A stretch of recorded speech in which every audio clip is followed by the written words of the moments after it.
Halo, perkenalkan, nama lengkap saya Elizabeth Cecilia Beatrix Jeman. NIM 20130100001 dari Prodi Budidaya Perairan, Fakultas Kelautan dan Perikanan, Universitas Nusa Cendana Kupang. Di video saya kali ini, saya akan menjelaskan tentang alat-alat yang umum ditemukan di laboratorium. Langsung saja, alat pertama yaitu tabung reaksi. Kegunaan dari tabung reaksi yaitu sebagai tempat untuk mereaksikan bahan kimia dalam skala kecil.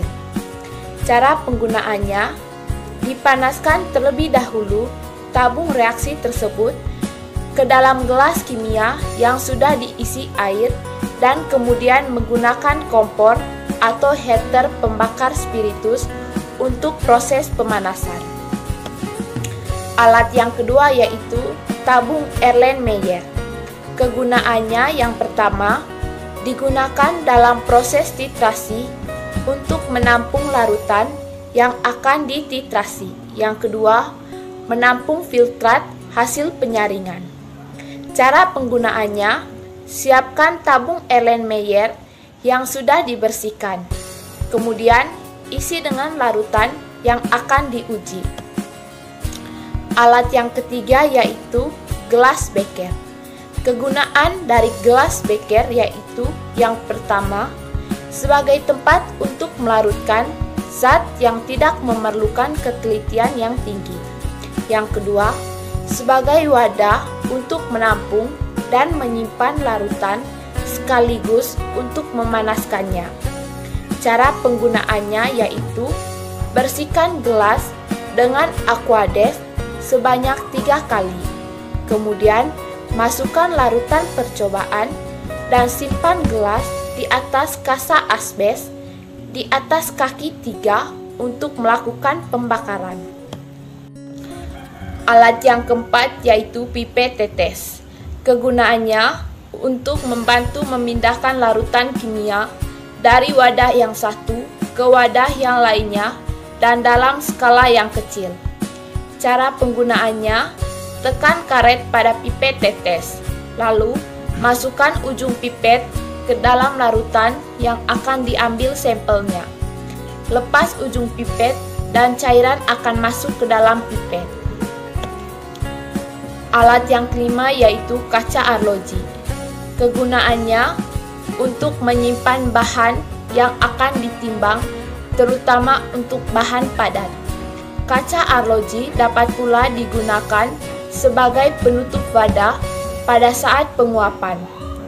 Cara penggunaannya yaitu simpan zat atau bahan kimia yang akan ditimbang di atas kaca arloji, lalu ditimbang. Alat yang keenam yaitu gelas ukur. Kegunaannya untuk mengukur volume 10 hingga 2000 ml.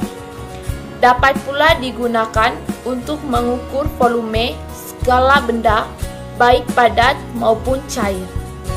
Cara penggunaannya, bersihkan gelas ukur dengan Aquades sebanyak 3 kali.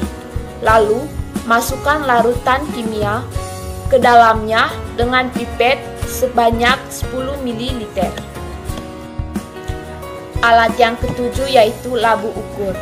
Kegunaannya untuk membuat, mengencerkan, dan menyimpan larutan dengan ketelitian yang tinggi. Cara penggunaannya yaitu dibersihkan, dikalibrasi, lalu dikeringkan dengan lap.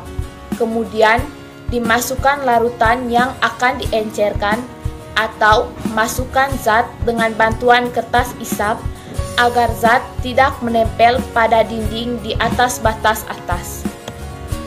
Alat yang ke-8 yaitu spatula. Kegunaannya untuk mengambil zat kimia yang berbentuk padat dan digunakan untuk mengaduk larutan. Cara penggunaannya yaitu masukkan spatula ke dalam larutan yang akan dicampurkan kemudian diaduk. Alat yang ke-9 yaitu buret. Kegunaannya untuk titrasi, tapi Pada keadaan tertentu juga dapat digunakan untuk mengukur volume suatu larutan. Cara penggunaannya yaitu masukkan zat yang akan dititrasi, kemudian tempelkan buret pada statif. Buka keran yang ada pada buret dengan perlahan. Alat yang ke-10 yaitu kaki 3. Kegunaannya untuk menahan kawat kasa pada proses pemanasan. Cara penggunaannya, letakkan bahan yang akan dipanaskan di atas kaki 3 dengan bantuan kawat kasa sebagai penyebar panas. Alat yang ke-11 yaitu mortar dan alu. Kegunaannya untuk menghaluskan zat yang masih bersifat padat atau kristal. Cara penggunaannya, bahan yang akan dihaluskan diletakkan di dalam mortar lalu dihaluskan dengan batang penumbuk. Alat yang ke-12 yaitu kawat kasa. Kegunaannya sebagai alas penyebaran panas. Cara penggunaannya, simpan kawat kasa di atas pemanas, lalu simpan tabung reaksi di atas kawat kasa tersebut. Yang ke-13 yaitu bunsen. Kegunaannya untuk memanaskan larutan. Cara penggunaan, simpan bunsen di bawah kaki 3 dan simpan zat yang akan dipanaskan di atasnya. Alat yang ke-14 adalah neraca analitik. Kegunaannya untuk menimbang massa suatu zat. Cara penggunaannya, pastikan angka yang tertera pada neraca adalah 0. Buka salah satu kaca. Letakkan bahan kimia yang akan diuji dengan menggunakan alat bantu. Jangan menggunakan tangan untuk meletakkan bahan kimia karena tangan mengandung debu yang akan mempengaruhi hasil perhitungan dari neraca tersebut. Tekan tombol yang ada pada neraca, lalu tunggu angka yang tertera pada neraca 4 digit di belakang koma. Alat yang ke-15 yaitu corong.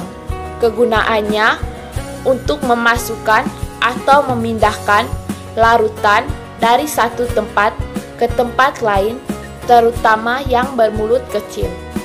Cara penggunaan, masukkan cairan ke dalam suatu wadah dengan mulut sempit seperti botol labu ukur. Yang ke-16, sikat pembersih. Kegunaannya untuk membersihkan alat-alat seperti gelas. Cara penggunaannya, jika gelas kimia telah selesai digunakan, cuci gelas kimia dengan menggunakan sikat pembersih agar gelas kembali bersih. Alat yang ke-17 yaitu botol semprot. Kegunaannya untuk menyimpan Aquades. Cara penggunaannya, pencet bagian tengah botol, lalu Aquades akan keluar. Alat yang ke-18 yaitu bola hisap atau filler. Kegunaannya untuk menghisap larutan yang akan keluar dari botol. Cara penggunaannya, kempeskan katup yang bersimbol A atau aspirate, sedot cairan ke atas dengan menekan bagian atas atau suction, kemudian tekan katup E untuk mengeluarkan cairan dari pipet ukur. Alat yang ke-19 yaitu rak tabung reaksi. Kegunaannya untuk menyimpan tabung-tabung reaksi. Cara penggunaannya, simpanlah tabung-tabung reaksi pada lubang-lubang yang terdapat pada rak. Alat yang terakhir, yang ke-20 yaitu statif dan klem. Kegunaannya untuk menegakkan buret, corong, dan peralatan gelas lainnya pada saat digunakan. Cara penggunaannya, letakkan statif pada bidang datar, lalu di bagian atasnya dipasangkan klem sebagai penyangga buret. Baik, sekian penjelasan dari saya tentang alat-alat yang umum ditemukan di laboratorium. Terima kasih.